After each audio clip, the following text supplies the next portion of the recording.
Today, cleaning crews in Pittsburgh are still recovering after an estimated 50,000 Kenny Chesney fans attended his concert at Heinz Field Saturday and left this behind. The Kenny Chesney crowd is the most difficult crowd for our employees to work with of any of the events of the year. It seems the 45-year-old country star may have underestimated his fans' energy levels when he spoke to CNN last year. It's just going to be a really fun, a very energetic, a very fast, probably pretty loud night of music. After all, most of his shows are day-long events where tailgating is encouraged. Unfortunately, this parking lot brawl was just one of at least 10 large fights that broke out at the stadium Saturday, with more than 70 people either arrested or cited for their behavior. We had a hard time getting police. A lot of police didn't want to work this event. Police shying away after similar fights like these posted on YouTube broke out at Chesney concerts in 2009 and 2012. And just earlier this month, there were 68 arrests at a Chesney concert in Indiana. But wait a second, isn't Kenny Chesney music all about guitars and tiki bars and a whole lot of love? The guitars, tiki bars, and a whole lot of love. Isn't he the likable Kenny Chesney who once played for George W. Bush at the White House? We thank you for coming, Kenny. Yes, he is.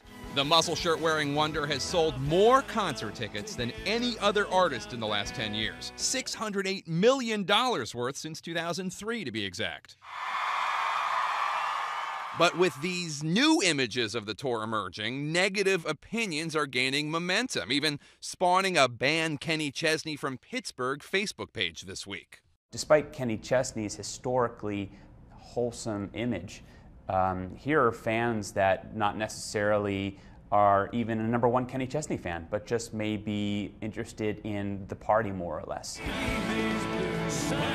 Despite the thousands who are letting their blues melt away responsibly, the rowdy few have drawn the most attention. You know, even 20% of 50,000 people getting out of control is pretty bad. But the revenue from stadium-filling concerts is immense, and Chesney is scheduled for at least 20 more shows nationwide this summer. When the event finally does come, there's a massive release of energy, which in a groupthink kind of setting can spin in a negative direction. So just like the crying Beatles fans, the hysterical Elvis lovers, and, well, anyone at Woodstock, Chesney Mania may have its moments of hysteria. But for his fans, it's always summertime. Cleanup crews say it took 15 hours to clean up the more than 50,000 pounds of garbage after the concert, and the worst part, they say, the makeshift porta potties. Jake Tapper, CNN, Washington.